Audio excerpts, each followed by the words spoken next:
Aujourd'hui, le curcuma contient un principe actif qui s'appelle la curcumine. Et suivant les curcumas, en gros, le taux de curcumine est proche de 5%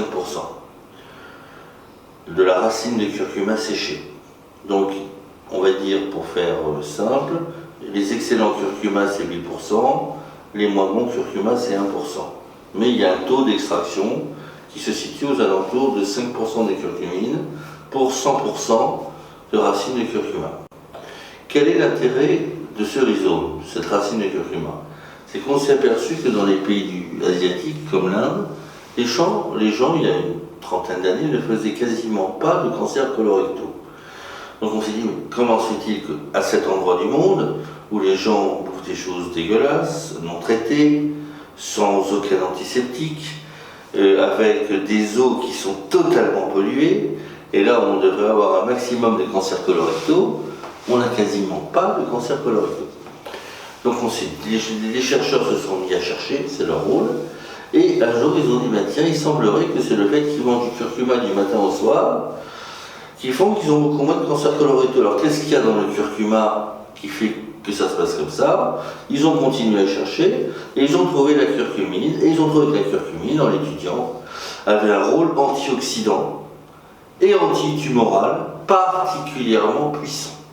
Et donc c'est ça l'aune de l'utilisation du curcuma au niveau mondial. Il a été utilisé dans le but d'avoir un jour un anticancéreux efficace. Voilà l'idée au départ de l'utilisation du curcuma. Utilisation historique pour ce rôle antioxydant, prévention du vieillissement, et également rôle anticancéreux parce qu'on s'est aperçu que les gens qui en prenaient ne faisaient pas de cancer colorectal.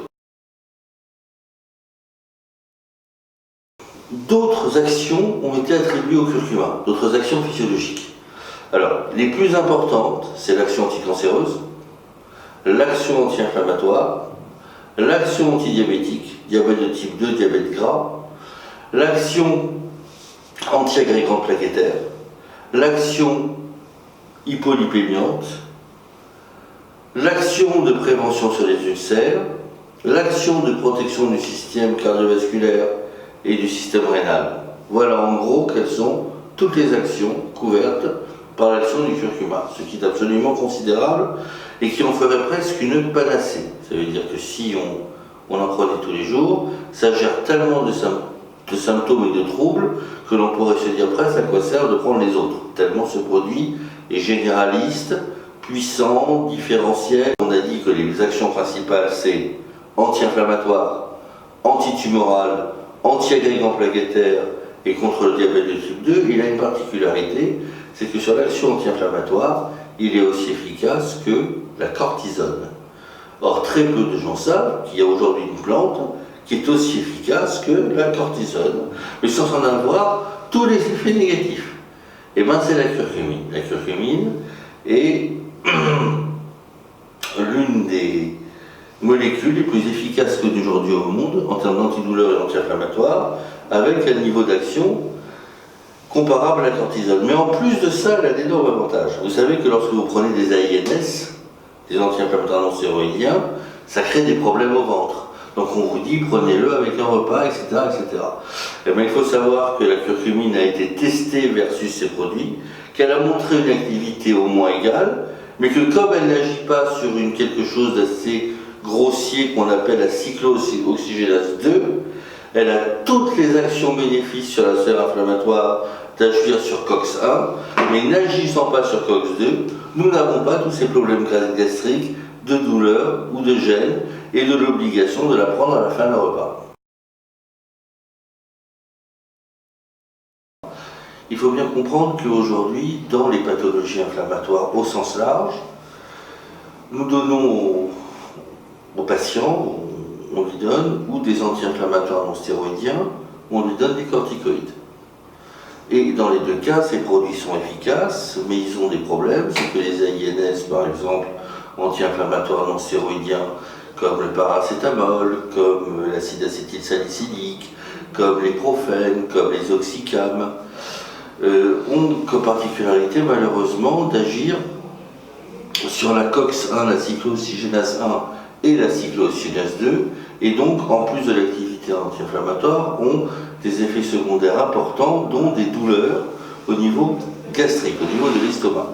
Et que si on ne prend pas la précaution de les prendre en fin de repas, sur les traitements au long cours, malheureusement, manque de chance, on a des douleurs qui sont tellement importantes des fois qu'on doit arrêter le traitement. L'avantage de la curcumine, c'est non seulement d'agir sur l'ensemble des voies sur lesquelles agissent d'un côté les anti-inflammatoires non stéroïdiens et les anti-inflammatoires stéroïdiens, mais de n'avoir aucun des désavantages de ces deux types d'anti-inflammatoires. La curcumine est aussi puissante que la cortisone.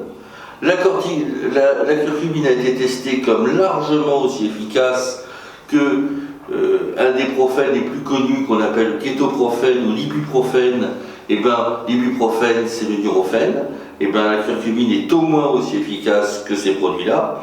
Et elle n'a quasiment aucun des effets secondaires revendiqués par ces produits-là. Elle est anti-inflammatoire en luttant contre les voies inflammatoires, et elle est anti-inflammatoire justement en activant les voies anti-inflammatoires. Il n'existe aujourd'hui aucun produit qui a la capacité de faire cela en même temps, à part la curcumine.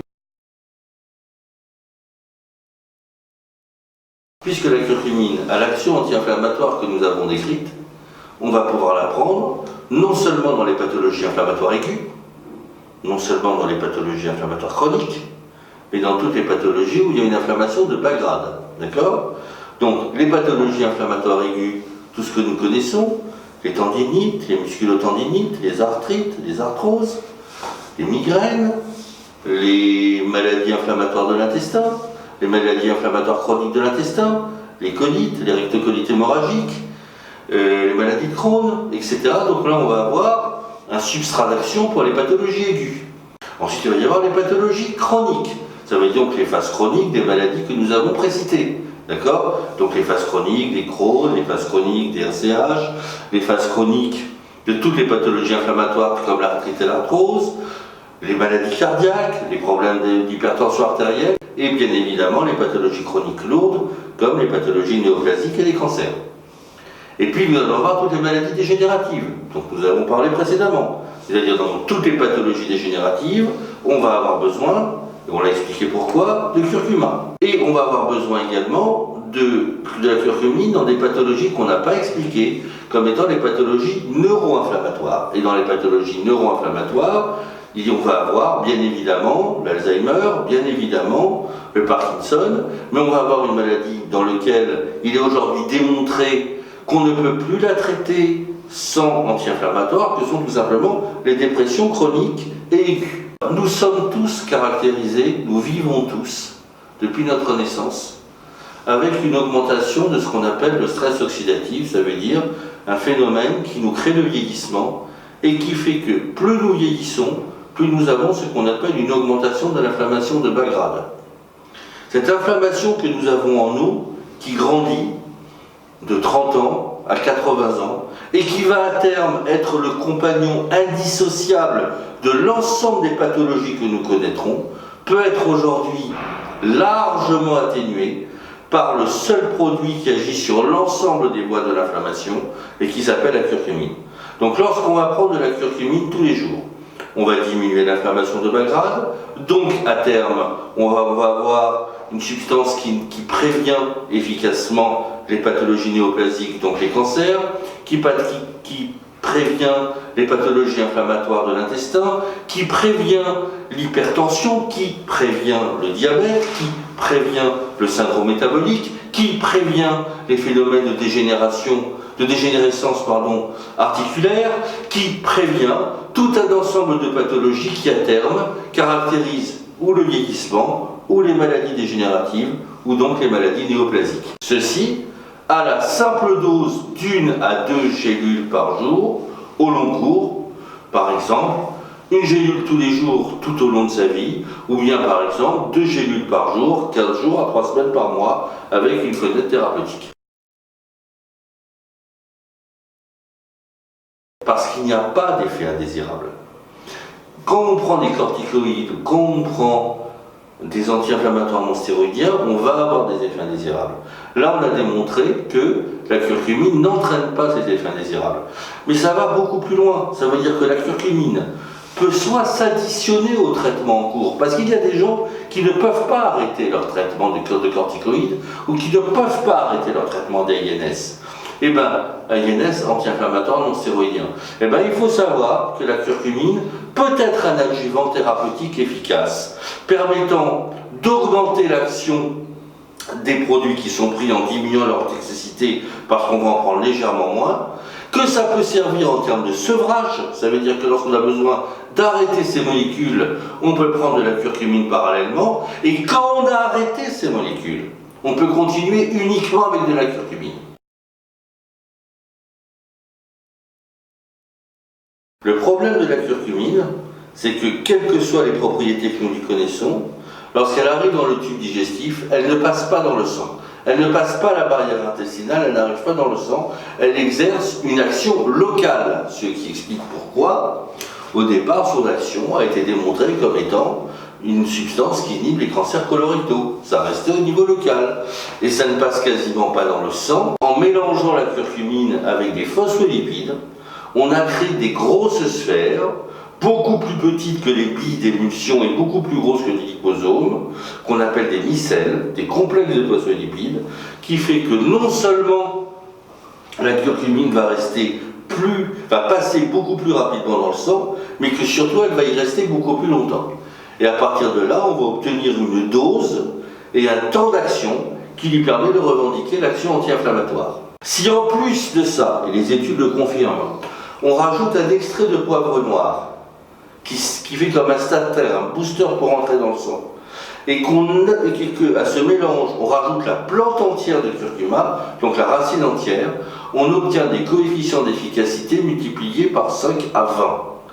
Et donc, si on arrivait à avoir un produit qui d'un côté, on prend la curcumine, on la mélange à sa racine, en présence de poivre noir, et qu'on complexe tout ça dans des phospholipides, on arriverait à des taux d'efficacité absolument remarquables. C'est exactement ce que nous avons fait pour Curcuma LC. Curcuma LC est l'addition de toutes ces techniques d'augmentation de la biodisponibilité, d'augmentation de la demi-vie d'élimination, pour arriver à une augmentation de ce qu'on appelle la bioactivité, qui permet donc, en complexant la curcumine à ces phospholipides, en présence du totum et de la pipérine, d'obtenir en gros une action qui est 5 à 10 fois supérieure à l'action de la curcumine seule.